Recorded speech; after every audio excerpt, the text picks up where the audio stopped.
Audi. Hello and welcome to the Big Travel Podcast. I'm Lisa Francesca Nand.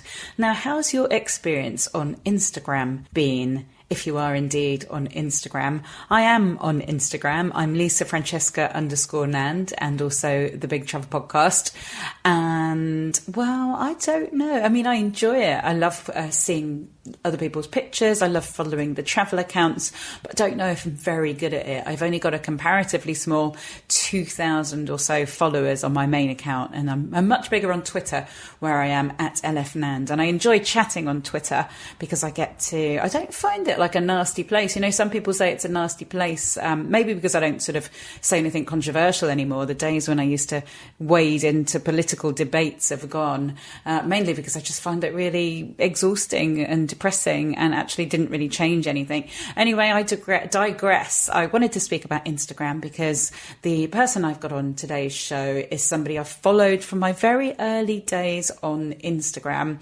And I remember thinking, how on earth am I going to break into this field, and everyone's doing it and everyone's so much more successful at it than me? And you know what, nothing has changed particularly. I haven't got much more success, but the person I'm speaking to today has always been a bit of an inspiration, and we got chatting on Twitter, and she just feels like a friend already. We decided that we needed to have each other on each other's podcast. Now, she's got a brilliant podcast called #Authentic, and she speaks to creative people about their work and indeed their lives.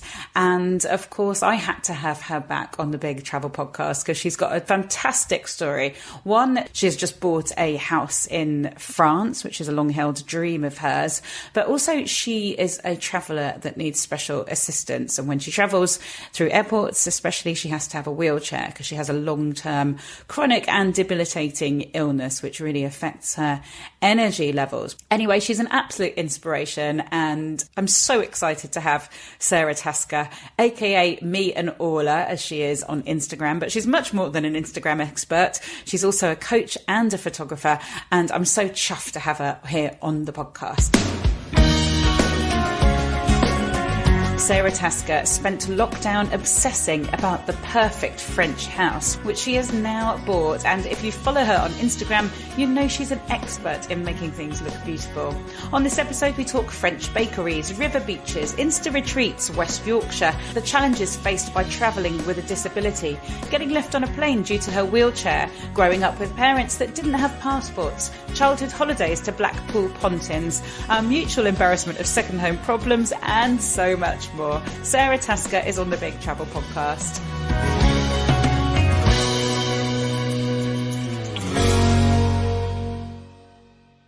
So I am sat in our French house. It's a very old farmhouse and it's in a kind of slight state of dilapidation. I'm sat on the bed, but the bed is in the living room because the bedrooms are not bedrooms yet. And the windows are open. It is like 25 degrees here today, very sunny, but it's slowly turning to autumn. So I have the doors open and we keep getting a gust of wind and it blows in lots of dried leaves, but it's warm and the birds are singing and the bees are buzzing and it feels like the most peaceful place on earth. That sounds incredible. What are you wearing? I feel a bit seedy now. What colour underwear have you got Chanel on? No. 5 and a smile.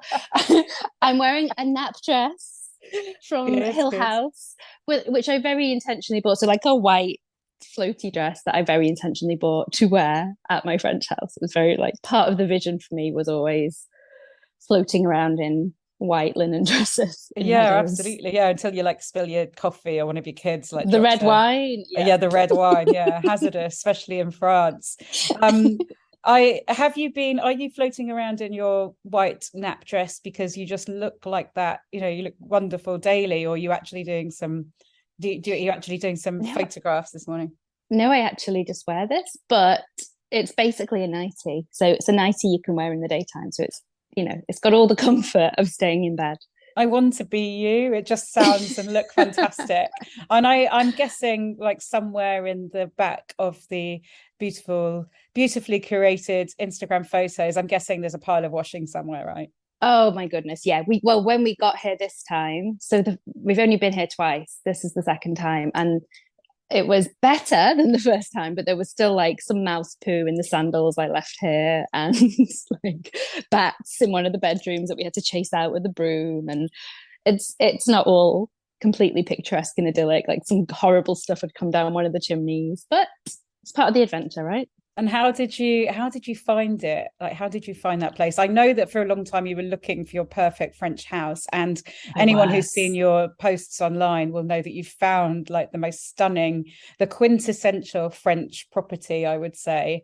How did you find it? How did it come about? I was just obsessing. So I was looking online all through lockdown. The idea just consumed me in lockdown that I needed to escape. I think a lot of us had that feeling and it manifested in different ways. And we were really fortunate that we could afford to buy somewhere in France, certainly not in the UK, but in France, especially in the countryside, with a lot of very affordable old property. So I was just trawling. I must have looked at literally like a million properties, in the sense that I would probably look at over 100, 200 a day for several years. And there was one that was the dream, and it got away. Like we were going to see it. Do you remember in lockdown when you couldn't get passports renewed and you couldn't travel at Mm-hmm. all? And so we were waiting and waiting to come over to see this house that I'd just fallen in love with online. And it'd been on the market for 4 years. 2 days before we were due to view it, someone bought it. So it was properly the one that got away. It broke my heart. I had to go to bed and sob because I just romanticized me in this house to that extent. And then after that, nothing really lived up to it, like the one that got away, like the dream boyfriend that never had a chance to really annoy you. So I'm sure your husband doesn't mind that at all, but like the celebrity crush, let's say, like the yeah, celebrity exactly. crush Yeah, who never, never leaves wet towels on the bed and always in your imagination can just do everything right. And that was what it was with the house. So we kept looking at houses and looking at houses. And of course, it's so expensive. Like every time you want to see one, we had to come over. We've got a 9-year-old, so she was coming with us. We've got many pets, so they all had to be looked after. We'd come, we'd look at houses, they weren't right, we'd go back. And so eventually I thought, I think I just have to stop waiting for the right house and just make a house the right one. So I picked one. I was like, I'm going to pick one that we'd see on this trip. This is the one, right? Let's buy it. Let's do it. And it's so far it's working out.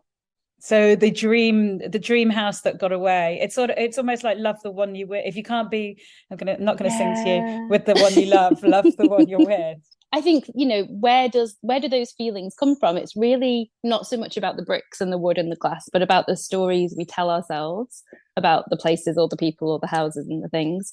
And I was telling myself beautiful stories about that first house and then not taking the time to do that about the other houses we were seeing. So my kind of job here is to constantly tell myself stories that make me fall in love with this house more and more. And so far it seems to be working. Does the house itself have a story? Do you know how old it was or who had it? Yeah, we do know a few bits and pieces. So I think originally it was a working farmhouse. It's surrounded by lots of field and it owns quite a lot of the fields. And it's a two-story, but upstairs has never been touched. So even though it's ceiling height, like you can walk around up there, it's got full height doorways. It was only ever used for storage, I guess, like for grain or whatever they had up there. Um, but the family that owned it before us have had it for a really, really long time, passing it on from generation to generation. And the woman who lived here until it was sold is she's got a real reputation. All the neighbors kind of make an interesting face when they talk about her. And I think she was kind of a bit of a force, maybe a bit of a battle axe. For example, so the house comes with all of these little parcels of land. Some of them are tiny, and it's like a little bit of a woodland and a little bit of a meadow. And our nearest neighbors are a lesbian couple, and in their garden they have this little patch of land that's ours. Like it's maybe enough to put like a patio table and chairs. And the woman who owned this house refused to sell it to them. She just wanted to keep that tiny piece of land, and they made her offers and everything. So they were really frightened when we showed up about who we were going to be and what was going to happen to their garden with this piece of land. I was like, yeah, we're going to make that the party garden. We're just going to put a sound system and a really small pool in there. That's the nudist area. Yeah. Well, I think why we're on just going earth to would give it that them. happen? Why would that happen? How does that happen? I guess you don't know. Well, someone explained it to me. The estate agent said what it will have been is the land was originally owned by, so many families. And then every time someone died, they would divide the land up between their children. So one piece of land becomes four pieces of land. And then those children grow up and die and leave it to their children. So the four pieces of land become 12 pieces of land, and on and on and on, until all the pieces of land are quite small and insignificant, but they're all owned by such wildly different people, and no one really knows who anyone is and who owns it. So what's lovely is it means it's never going to be touched. It can't be developed. It can't be, nothing can happen to it because nobody owns enough of it to do anything to it. The French and their land and countryside, it's very complicated. And I need to listen back to one of my previous episodes. Somebody explained it to me about how they get handed down in families, and then there's a big tax, and then nobody wants them. And that's how we're able to snap up French properties that are actually not really wanted like we want. People don't want to go through the hassle of it. Yeah, apparently the Basilex woman who owns the house, she has children, but they didn't want anything to do with the house. So that's how it ended up being amazing. For sale. This is the second time you've done this, isn't it? Because you moved from Manchester to where you actually live now in West Yorkshire, which is a move from the city to quite a rural looking place by the look of it. Yeah. And that at the time felt like the hugest leap. Like that felt like a once in a lifetime leap.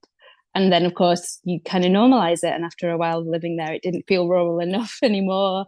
And it just felt like real life again. So I think that was like the baby step that made this feel less frightening, this idea of let's just buy something in the middle of nowhere in France when we don't speak any French yet. And what's next? You're going to end up in like gone from rural to rural France. You're going to end up in some huts on the mountainside in Tibet. I don't know how could you get more rural? Or like one of those remote Hebridean islands where they just need one family. You should do. Yeah, but weather? No way. You've made the right choice. So I know it's only your second visit there, but what does daily life look like there? Describe a lovely day to me. It definitely involves going to a French supermarket. That's not worn off yet, the excitement of French supermarkets for me. Everything's so much better. Like the fruit and vegetable selection's incredible. The wine is like 5 aisles of selections. I just love the newness of it. Normally first thing in the morning we go to the bakery. One of us, me or my husband, will go out to the nearest bakery in the village, because if you don't get there before 9 a.m. you don't get anything. Like everything's sold out. And so then he'll come back and make coffee, and we'll get up slowly. And then at the moment, it's a lot of DIY or driving to places to collect like secondhand furniture or paint, those kind of things, and then coming back and wrestling with some of the really urgent jobs in the house. But they are, for the most part, they're actually really nice jobs to do, like painting over old woodwork or repainting tiles and things like that. We're just kind of on the cosmetic stage of fixing things up at the moment, and there is a lot more structural work that's going to need to be done, but we need to save up again because I spent all my money buying the house, so that's going to be further down the line. And have you got any nice things nearby? Can you walk to a nice little village or a bistro or a cafe? Obviously the bakery. So the nearest village hasn't got very much left in it anymore, but we've got the bakery. We've got lots of really nice walks in the woodland. Some of the woodland is owned by us, so it's even more magical. And then, as one does, owns a bit of the woodland. Yeah. Just walking through my woodland. And we have a big meadow that's like an orchard. So even just going out there and picking your own fruit is a total adventure. And then one of my favorite things we found is there's a river beach. So I think they've imported some additional sand to make it more beachy. But in the summer months, it's got like a really nice cafe bar, and then just this huge expanse of sand on this gorgeous flowing river. It's the River Dron. And they've even got it's so well organized. So there's a roped off section for children. That's the safe bit for the young ones to paddle and swim in. And everyone's there like every day of the week. It's really full of people just enjoying it and swimming and making the most of it. We're only about an hour and a bit from the actual seaside, but that little beach is about 10 minutes away. So. Oh my God, it's just absolutely idyllic. It really is. It just sounds incredible. Are you planning to use it for work as well? Like to invite people over? Yes, once I know it's safe enough and I'm not going to electrocute anybody or have some horrendous liability, wouldn't it? There's so much potential, especially because it's a big house, and obviously when we get around to renovating upstairs, it can be even bigger. I would love to do even something like writing retreats here, just for people who want to get something completed, whether you're writing your book or you're writing a class or a course or whatever it is. I've gone on those retreats, and the power of being in a room with other people who are focused on their project and having dedicated time every day. But then in the evenings, you just go and sit in the field and drink wine and swing in a hammock and eat bread and cheese. I think it could be really fun. Oh, it sounds lovely. And that, even sitting in a field, sitting in a field here at the moment, drinking wine, like something's gone terribly wrong with your life. And it's like November, and but actually, you can see that how sitting in a field in France drinking wine is actually, a really totally acceptable. Yeah, totally acceptable here. I think I felt like about 12 o'clock today around lunchtime, I think I could have done with going and sitting in a field and drinking some wine, because I was the crazy lady shouting at the checkout, those electronic checkouts, the self-service things. I ended up unexpected item in the bagging area. Exactly. I ended up shouting at it because it wouldn't, and everyone turned around to look, and I'm like, oh my God, that person. And I swore, and I've got my 10-year-old with me. I was a swearing, crying mother at the till. So I would totally drink wine in any field right now. just a bit of wasteland on the side of the road, just pull over and get out with the wine. Basically. I actually I did speak to my 10-year-old who is off school, he said, who are you interviewing? And I showed him your Instagram following, because you were one of the first people I ever followed. I sort of signed up to Instagram and then didn't really do much to it, and my friend Christy, who's actually, she's got a good following, her name is Mama Prada. Hello Christy, yes. Listening. And she recommended you, so I did. So you're one of the first people I followed, and I just think you've done incredibly well, and it's inspirational. But my 10-year-old, I'm going to bring you down here, my 10-year-old said, he said, oh, how many followers has she got? And I said 220,000. He was like, well, it's not 1 million, is it? I was like, oh, great, Sam. And it's because they're looking at like his, he watches Mr. Beast and like these YouTubers who've got like, sort of 60 million followers or something. It's a different world. And even if you look at like the numbers on TikTok and things now, like they weren't even possible in the heyday of Instagram. It's the video and kind of that celebrity content creator thing is a whole different world. So I'm not particularly up for engaging with, if I'm really honest. Well, you don't need to, do you? You've got your own, it's gone tremendously well for you. What was the path to, to doing it?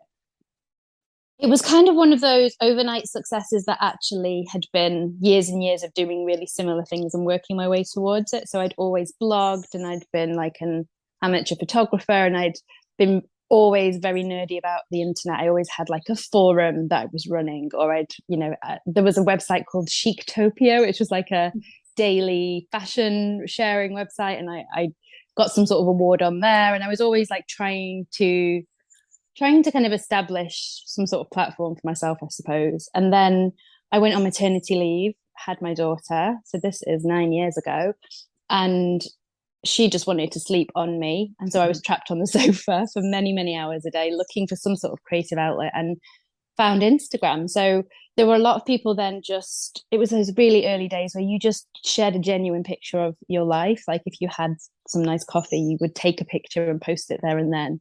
And I decided to do a photo a day for a year, because that first year of your first child's life, it felt so momentous. Everything felt momentous. So I was capturing those things and putting them up. And I thought, I wonder if I can get 1,000 followers in a year. And that was in the January. And then by the April, I was at something like 35,000. Amazing. And it just kept going. It seems to, God, I can't even speak. I'm in the wrong job. I get paid to speak. Well, I very occasionally get paid to speak. Otherwise I just speak. Right, get a grip, Lisa. It seems to have gone really well, really quickly. Did you have a plan? Because you went from posting about you and Orla to like now, you're the Instagram has become the job rather than you know what I'm talking about. I totally know what you're talking about. And Thank God somebody does. Yeah, I didn't have a clear path. I remember, so I worked in the NHS at the time. When I went back after maternity leave, I went back to speech therapy.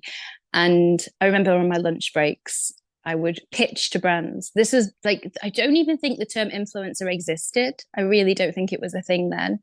And I remember pitching, one of the first brands I pitched to was Bowden.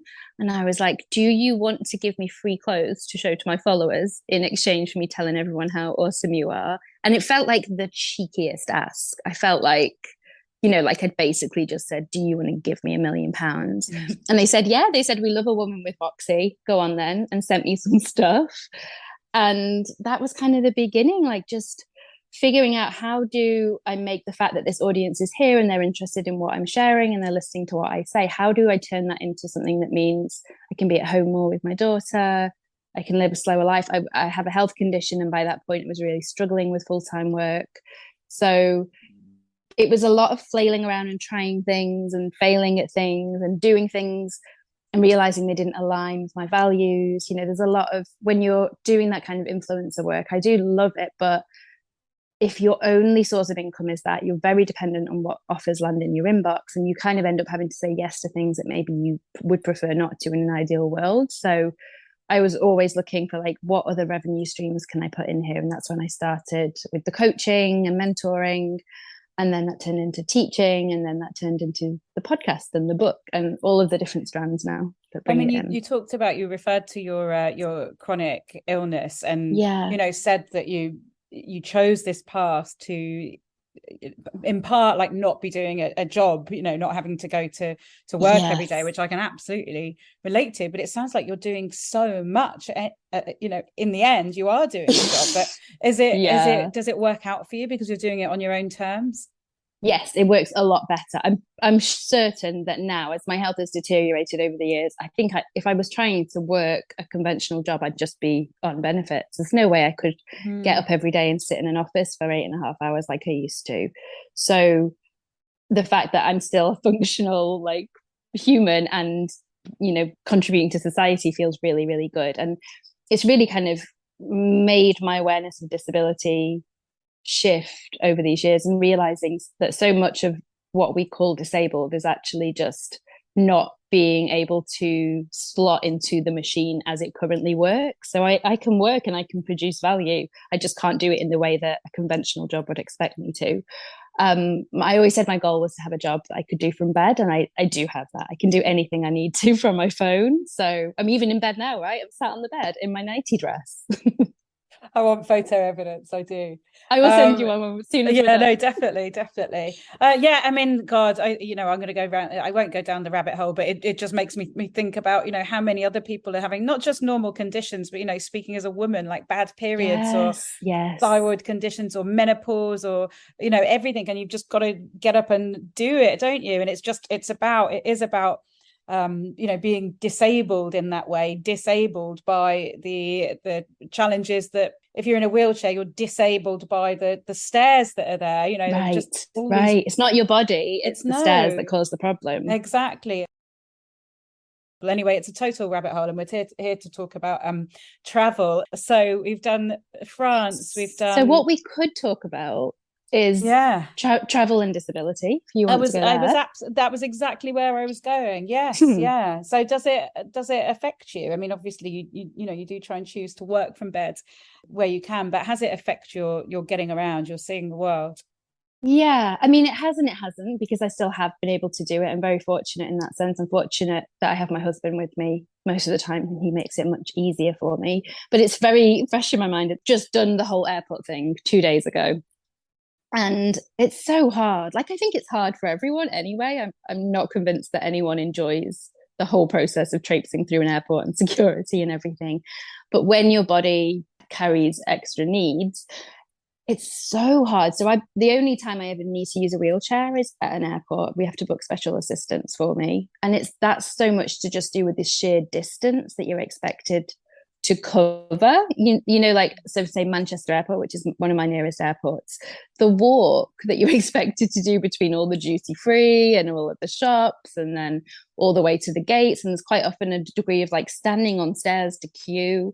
All of that is too difficult for me, and if I try to do it, what will tend to happen is I'll faint away and end up walloping my head on something. So we have to book special assistance. Not so long ago, when there was all the queues happening in the airport, there was this article of something like the Mail or something that was complaining about lots more people asking for assistance. I was like, well, of course, people, if you're going to go you know, and think you might be waiting in a queue for 2 hours. If you might have some sort of condition that you can walk through normally and it's okay, this is a bit uncomfortable, and get on with it. It's the difference between needing assistance and not needing assistance. Of course people are going to ask for assistance if absolutely they're or infirm or tired or unwell or got a bad leg, or there's so many things that might need extra assistance, and they're not always immediately obvious. And you must have that as a young, fit looking woman. Right. You must get that as well, I'm guessing. Absolutely. And it brings so much kind of shame and doubt up with you, because what I hadn't realized until it happened to me is there's never a day when someone tells you you're disabled. Like, the doctor doesn't sit you down and go, right, you've passed the level now. You're allowed to use a wheelchair at the airport. It's kind of up to you. And I fought it for far too long because I don't know, because I didn't think I needed it enough, or because I was worried about what other people would think, or, I don't enjoy it. I feel very odd being pushed by someone else. As a very independent person, I think a lot of people would relate to that. It doesn't feel comfortable at all. So that article, I remember it so clearly because it makes you feel like maybe you are a fraud, maybe you should be suffering through it. And it's such a difficult thing. And I remember reading recently online from an ability blogger. She'd said, if you think that your life could benefit even just 10% from using some sort of mobility aid, then you probably should be using one, and you'll probably get way more than 10% value from it. And that really struck me, because that's exactly what it was with the wheelchair for me. I put it off far too long. I probably should have been using it for longer than I have been. And even then, it was only a flight from the UK to France. It was all very smooth. There were no delays, but I've needed to rest for the past 2 days to recover, because my body has just been broken by the ordeal of travel. Yeah. So I can imagine it really, really takes it out of you. I've forgotten what the condition is. I know it's long-term and chronic. Yeah, so it's called dysautonomia. Some people know it as POTS, which stands for postural orthostatic tachycardia syndrome. It just means that all of the kind of processes that your body does automatically go a bit haywire. And that can be things like blood pressure and heart rate and temperature control and digestion. And so for the fainting, for example, it just means that the longer I stand up, the more the blood gets stuck at the bottom of my body and doesn't come back up. So there's a certain point where there's just not enough in my brain. And so it flops me over to fix the problem and just makes me pass out. You talked about it having got worse. Is it something that will gradually continue to get worse? It's one of those things where it's very individual and we don't really understand it very much. Like a lot of women's health problems, it's kind of, it's just a mystery that we've never really looked into very much. So that isn't the case for everybody. Some people go into remission and do really well. But what we do know is, similar to things like chronic fatigue syndrome, the harder you push yourself, the more likely you are to become more severe. And I did push myself for a really long time to keep working, to stay in my job, to stay, active and independent and all of those things. So I think I probably have worsened myself through those years of doing that in ignorance. I didn't have a diagnosis. I didn't know what I should be doing. It felt like the right thing. So now a lot of my time is spent resting and trying to combine rest with things that still feel joyful or interesting or nourishing. And a big part of the French house was that. It was kind of me saying, if I have to spend a lot of time at home, where do I want home to be? What do I want it to look like? Do you have visions of moving there? Yes, I would move here in a heartbeat. I would just do it. But my daughter has friends and school and everything in the UK, and my husband has family that he's very close to. I have family too, but I don't mind. I don't mind there being an ocean between us. That's fine. But yeah, for Rory, it's a bit more tricky. So I think for now it's half and half. But I do suspect as soon as it makes sense, we'll be here full time. So has it stopped you from traveling? What has the rest of your life like previously been with travel? I think you went to Australia, I saw on Pinterest or something random like that. I went to Australia from an Instagram opportunity. I was invited to speak at an event in Orange in Australia, in New South Wales. And so, yes, we went to Sydney for a while there, and they paid for our travel. It was amazing. And the event was just gorgeous. I've been to Berlin with work, and Dublin and Greece and Italy, Venice. Oh, Venice is my favorite place. But I'd say I hadn't really traveled very much. So my parents didn't even have passports until my sister got married in Spain and they had to get them. So I'd never traveled anywhere outside of the UK, even outside of England, I don't think. Wow, that's Until, interesting. You don't often come across yeah, people without passports these days. Well, I certainly don't. Maybe it's just because no. I don't. Why did they not have passports? Tell us about your parents. They just have no desire, zero desire to travel, zero desire to change their status quo. I think the things that they prize most in life are routine and their idea of normal. And yeah, so my grandparents who lived two doors down, they really, really loved to travel. They, were so excited about the affordability of flights that sort of kicked in when was it, kind of the In the 90s? 50s. Oh, right. Sorry. But yeah. Oh, No, sorry. Yeah, well, that's kind fine. of 50s onwards, but for them, I suppose it Yeah, was like, budget airlines, absolutely, in the budget. Yeah. 90s. Yeah. And so from then they were always traveling. So in the end, they took pity on me and my sister and got us passports and took us to Mallorca when we were teenagers, just to show us what a plane was like. And I think they were very aware that, if we didn't normalize travel at a young age, it could become a bit like it was for our parents, like a big thing, a big barrier, the idea of going abroad. So I'm really grateful for that. And I think my kind of sense of wanderlust definitely comes from them and they went to really exciting places. They went to Egypt and they'd go to Croatia and they went to like Memphis and the Grand Canyon. They were always off on adventures. Well, I'm fascinated by your grandparents living two doors down from your parents and them going to all these exotic, quite adventurous places, and your parents not even having passports. Yeah. At That's one point, really my interesting. grandparents offered to get them passports and pay for a holiday to Spain or somewhere for all of us. We're like a family of five. And my mum said she'd rather have fitted wardrobes, so she took the money but got fitted wardrobes instead. That's so funny. It's very my mum. What were they doing for work, your parents? What was like life like growing up? So my dad worked for the council in environmental health. He was like one of the men that goes and shuts down restaurants if they've got terrible cockroach problems or whatever. Mm-hmm. And my mum worked as a school nurse assistant and did some childminding and things just to try and make ends meet. So yeah, all of our childhood holidays were at Blackpool Pontins. Good. You actually went away. Not everyone can, afford to or do anything. Not at all. Yeah. And actually, we loved them. We loved that. But yeah, so that was kind of, we'd scrape through the year and then every couple of years we'd go away somewhere like that for a bit of a holiday. And that was all I knew really until I was old enough to start traveling on my own. And I did have a lot of travel anxiety for a long time. Even now, if I don't travel for a while, like after the pandemic, I think a lot of us had quite a big sense of trepidation about doing it all again. But yeah, I can't imagine not. I can't imagine having to live the way that they choose to live and just staying in a Manchester suburb and never leaving. What pushed you over the edge? What pushed you out the country? So you had that first trip to Mallorca with your grandparents. Did it open your eyes to something?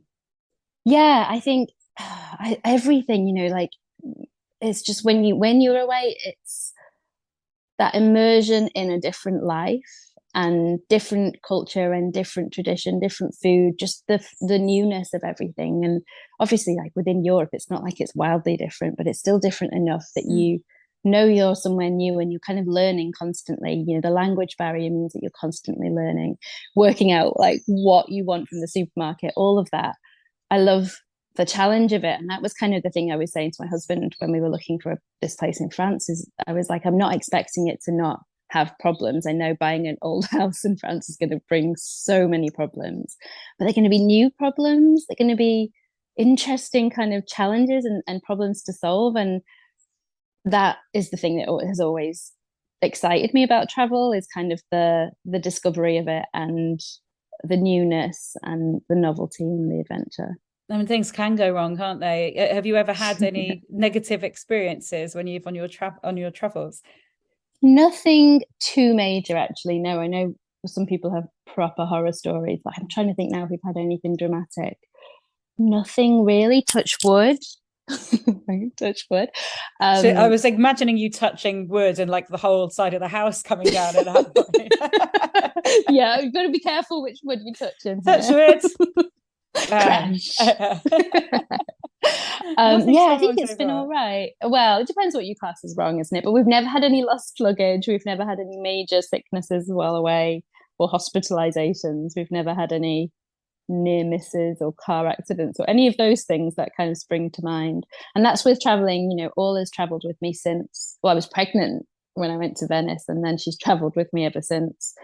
So I think we're pretty lucky that it's been fairly smooth sailing so far. Does that mean I'm due something awful to happen though? No, not at all. No, not everyone has to have disasters in life. And also you've got a chronic illness, that's enough to contend to. I will as the travel fairy, I will grant you trouble-free travel for the rest of your life. Does it What I will scratch? say, Go on, yeah. No, is with the special assistants, and I'm sure anyone who's had to do this will know, you quite often do get forgotten. So you book it to collect you from the plane, and they yeah. just don't show up. They don't, and they won't let you off the plane because they're like, no, we're not allowed. So then you're just stuck on the plane. Like I think the longest one has been like 2.5 hours. Oh my God. And the poor plane crew aren't allowed to leave because they can't leave you on the plane in case you steal it or something. So yeah, I would say that's probably the closest to a disaster I've got. But I just think that it's really dehumanizing to be forgotten and just left. And everyone else has gone off and they're carrying on with their holiday, and you're still stuck on an empty plane waiting. But the staff are always so lovely and entertain all and give you Kit Kats. So. Oh God, that would just be hideous because it's bad enough. Sort of, it's like being delayed on the tarmac, and you've got like 2 hours sitting there. Particularly with kids, in the uncomfortable seats, and then you've got your journey to go, but you've just stuck there waiting to get off. That's just awful, absolutely awful. Yeah, not good. Has it scratched the itch then with travel, with buying the French house? Because God, I'm about to say something that sounds awful right now, and really privileged and really spoiled. And I'm like you, I grew up in a family that didn't have that much money. In fact, our childhood holidays were down to the south of France, but only because my dad had car skills, and he'd buy empty caravans and convert them into caravanettes, and then we'd sort of get a free holiday because he'd make a profit out of it. So they were a bit like your grandparents, maybe. They were adventurous, but without that much money. But I grew up in Spain and moved there when we were 7. We went down on the coach. That's how skint we were. We didn't even fly. But it's all a bit of a roundabout way to saying 7 years ago, my then husband and I bought a house in Spain, and it kind of meant that we had this beautiful, lovely home in Spain, but it also meant that we went there every single holiday. So what I was about to say that makes you sound like a spoiled brat is it kind of like it's a real bind having a holiday home, because it means that you kind of just go there and don't go anywhere else. It's really hard for us, isn't it? I hope people really sympathize with our terrible. I feel so sorry for you. Second home problems. Somebody should write a book or do an Instagram account. Second home problems. Yeah, definitely. Yeah. Oh, I left my favorite MAC lip liner at my other house. Exactly. I remember, this again sounds really awful. My husband and I, before we got married, we had a long time having a flat in London and a flat in Brighton. I owned one in London and he owned one here, and we'd find ourselves in the local supermarket going, have we got olive oil? Yeah, but have we got olive oil in the London flat? And you're like, oh God, you're such wankers. It's not even as it sounds. We're not sort of like wealthy people. It's just second home nightmares. Second home problems was it. Second home problems. I feel like that could be a whole podcast. Absolutely, yeah. One episode a week. Has it hit you yet that you're going to be going there for every holiday for Kingdom Come and not going anywhere else? It hasn't. Yeah, and that was, of course, because you justify buying the place with that, don't you? You're like, well, we'll save so much money because we won't go on holiday, so we'll just go there. And then you kind of get here and you think, oh, okay. Part of the reason I think it's not hit yet is because we had a really lovely villa in Greece booked pre-COVID that got pushed back and pushed back and pushed back. So we had to, very unfortunately, we had to go there earlier this year for 10 days on a beautiful Greek island. It's Lefkada. And then, like I say, it's only our second trip. But what I think is going to sustain me is there's a whole country to explore here, right? Like there's all of France. I can get to Paris in a couple of hours on the train. I can get down to like the proper south of France, where it's constantly tropical all year round. So many villages and towns and cities that are within reach, even if it's driving to Spain or, driving to Italy, those things are all possible from here in a way that they're just not from the UK. So I think it'll be a long while before I get the truly itchy feet. A bit like how if you're in the UK, you can spend a good few years just getting to know the UK. before you feel like you need to break out. I feel like we've got all of Europe kind of on our doorstep now.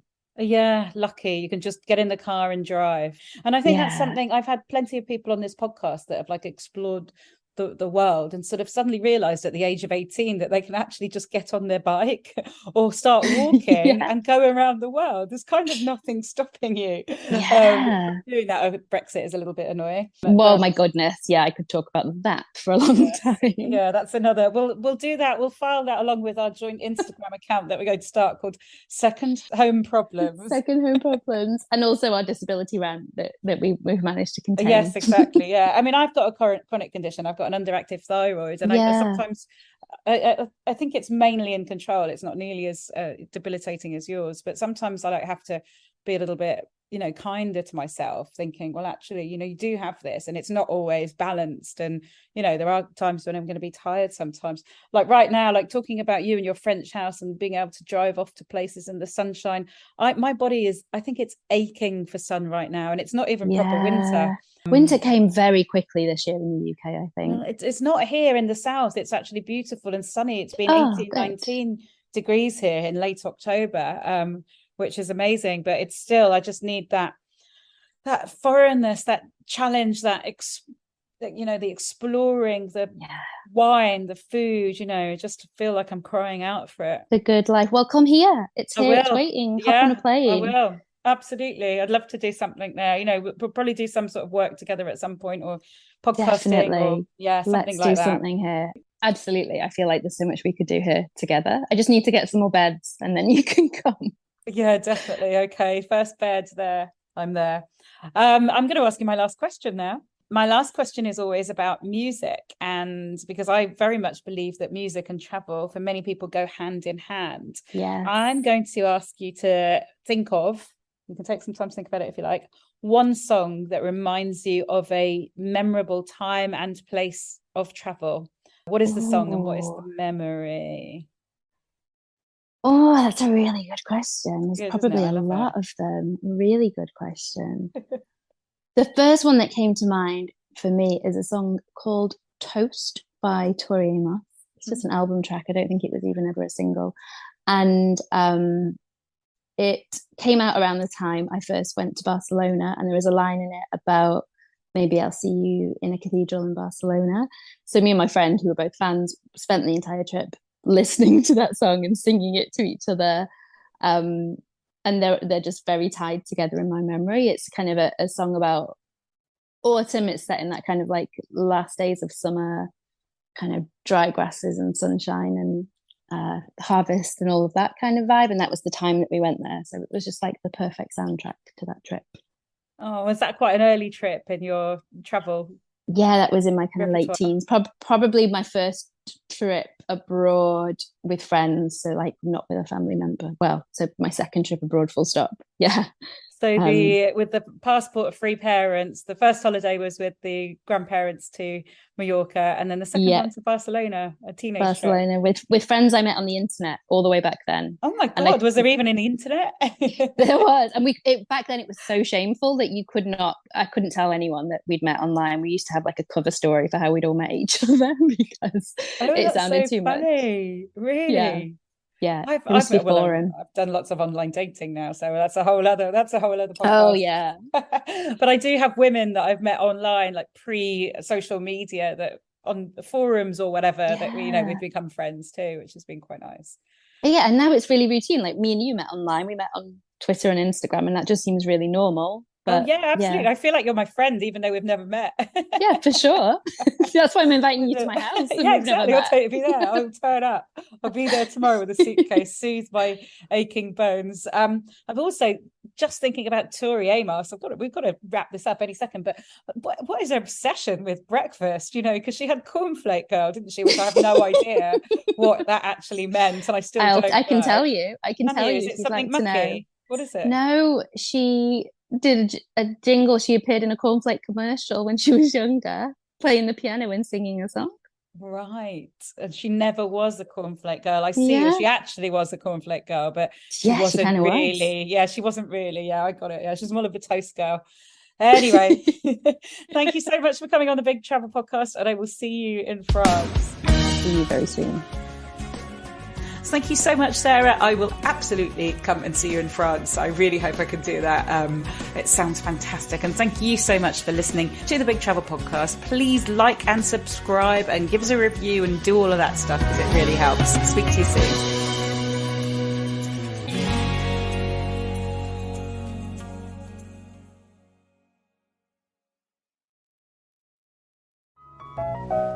Hello, I'm Helen from FlixWatcher. And I'm Kobe, also from FlixWatcher. The Netflix review podcast you go to when you can't find anything to watch on Netflix. That's right, we are another podcast in the Strip Media family, so if you've struggled to find a film on Netflix, then we're the podcast for you. And we have guests from other podcasts, big and small, and they're the ones that actually choose the films that we then rate and review and talk about in our show. If you'd like to find out more about FlixWatcher or any of the other shows, visit www.strip.media to find out more.